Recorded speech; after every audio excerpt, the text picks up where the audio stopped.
So generally speaking, the economic cycle, and I'll use the ISM survey, Institute of Supply Managers survey from the US as the best guide, has been subdued. So even though we've had equity markets and stuff very strong, the economy's been subdued. So normally a growing economy, you should see the ISM above 50. GDP's actually been reasonably good, but there's something going on in the kind of manufacturing sector that is still sluggish. So the cycle has still been relatively slow, which has created this bifurcation of like tech stocks, which are not based on, debt dynamics or real world expenditures. It's a very separate kind of cash flow that they're earning. Bitcoin Zella stands out with its simplicity and clarity. We've crafted an experience that anyone can dive into, whether you're a crypto expert or just a new to the crypto world. Now guess who keeps his eye on us? The author of best-selling book Rich Dad, Poor Dad, Robert Kiyosaki. And we want to take this opportunity and thank all the people who trusted us, and we read every comment. And the best part, it's free. Subscribing now means you will get all new information for free. Don't just follow the trends, stay ahead of them. Subscribe to Bitcoin Zella today and enjoy the new edge. In this video, Raoul Pal, CEO of Real Vision, shares his bullish view on Bitcoin, the S&P, and gold for 2025, reveals his move to the Cayman Islands. Let's catch him up to know more. The traditional economy's been sluggish. Globally, Europe's slow. They haven't picked up yet either. The UK's a bit of a mess. Canada's slow. And then we go to China, and China's got a full-on debt deflation playing out. So bond yields are collapsing. They can't stimulate because their currency's too weak and they don't want to lose control of their currency. Everybody's desperate for the US to weaken the dollar because the dollar's way too strong for everybody. So the strong dollar usually slows the global cycle. Now, Trump's coming in. The probability is he'll do the same as he did last time, which was the dollar's too strong, because the US needs to export goods. And a strong dollar means less exports, which means a larger trade deficit. So we're kind of a little bit in this no man's land where everything is slow. All the forward-looking indicators of the economy are suggesting, because the liquidity that went in and financial conditions over the last 6 months, they tend to be forward-leading, suggests that the economy should pick up significantly this year. Now, China's the one problem child. We have to, as I said, see the dollar weaken, but also the Chinese need room to stimulate. So then they can try and stimulate their economy. Now, the reason they're seeing this debt deflation is the same that we've all had similar issues, is too much debt, aging population, doesn't generate enough GDP growth to service the debts, and what you get is this big problem. And they've got it in the real estate sector, much like we all had back in 2008 and 2012 in Europe. They've got it in the banking system, much like everyone had in 2008 and 2012 in Europe. They've got the same set of problems because their demographics just are falling off a cliff. Bitcoin sentiment has been wavering, with fear and uncertainty dominating the market. Currently trading around $94,500, Bitcoin has faced repeated rejections above the $100,000 mark, leaving traders unsure whether this dip signals a deeper downtrend or presents an opportunity for accumulation. The latest rejection on January 7 has intensified bearish sentiment, but history shows that crowd fear doesn't always predict market outcomes. Also, social volume data from sentiment revealed a spike in selling activity, mirroring a similar occurrence in early December. Back then, Bitcoin rebounded to reach an all-time high of $108,300. This time, an 8% drop since Tuesday has kept fear levels high, but a potential liquidity sweep below $92,000 could trigger recovery. Additionally, macroeconomic factors like a rising dollar index have weighed on Bitcoin's bullish momentum. On-chain metrics offer a more nuanced view.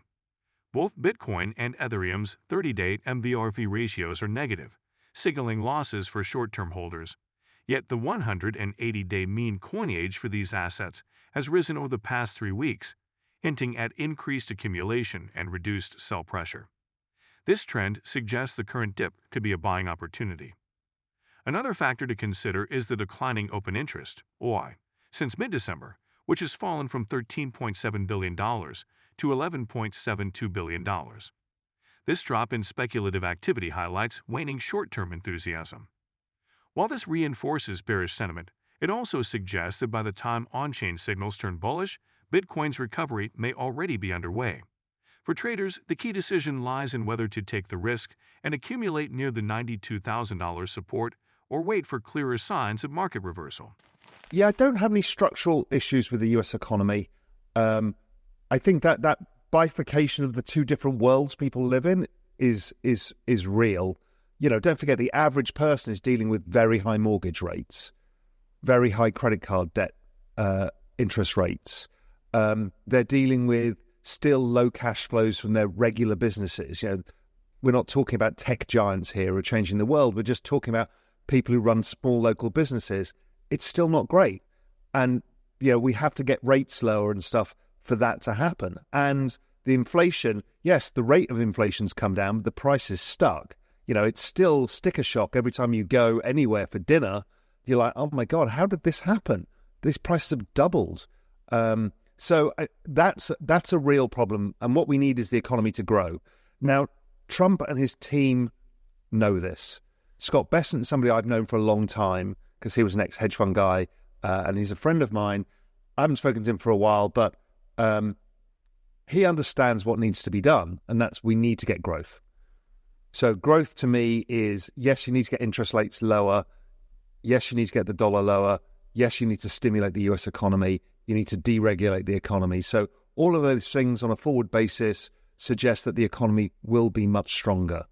Whether GDP changes much below, trend rate of GDP growth roughly is about 2% or just below it. We've been trending higher recently. Do we go much higher? Do we have a few periods of 3.5% growth? Maybe, probable. When you have a new administration, there's tax cuts, there's all of that stuff. You tend to do that, and Trump is very driven by the economy more than anything else.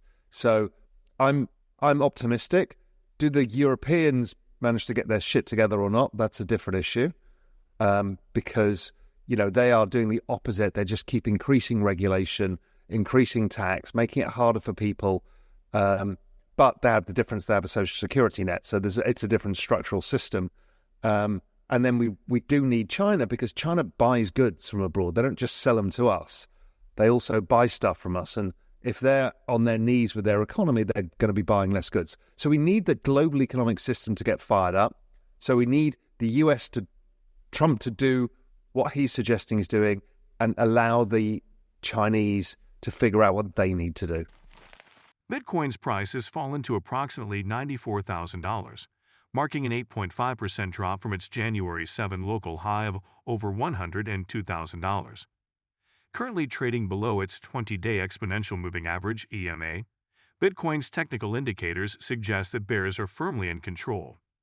The Relative Strength Index (RSI) has declined to 45, signaling neutral territory but reflecting a significant drop of over 20% since January 6. Consolidation has been ongoing since mid-December, further reinforcing the notion of bearish sentiment in the market. Industry experts have raised concerns about the potential for a deeper pullback around President-elect Trump's inauguration on January 20. Many traders view this event as a possible catalyst for a market-wide correction. BitMEX co-founder Arthur Hayes recently warned that a sell-off could occur if pro-crypto promises from the incoming administration fail to materialize quickly. He speculated that investors might liquidate positions purchased in anticipation of favorable policies, leading to heightened volatility. Despite short-term uncertainty, analysts like Hayes remain optimistic about Bitcoin's long-term potential, citing macroeconomic factors such as increasing government debt and global currency debasement. Similarly, CryptoQuant CEO Kai-Non Ju highlighted that the strengthening US dollar could influence Bitcoin's trajectory. Ju argued that while Trump's pro-crypto rhetoric is appealing, his administration's focus on bolstering the dollar's status as a global safe haven asset diminishes the likelihood of strategic Bitcoin adoption. For now, market participants are keeping a close eye on whether Bitcoin's recent dip evolves into a deeper correction or paves the way for renewed bullish momentum. And do not forget to subscribe to Bitcoin Seller. The most important news will reach your inbox on a daily basis and for free. I do not know why you have not subscribed yet. If you like the video, give it a thumbs up and subscribe for more daily updates. Remember, knowledge is power, and we're here to empower you on your financial journey. Until next time, happy investing.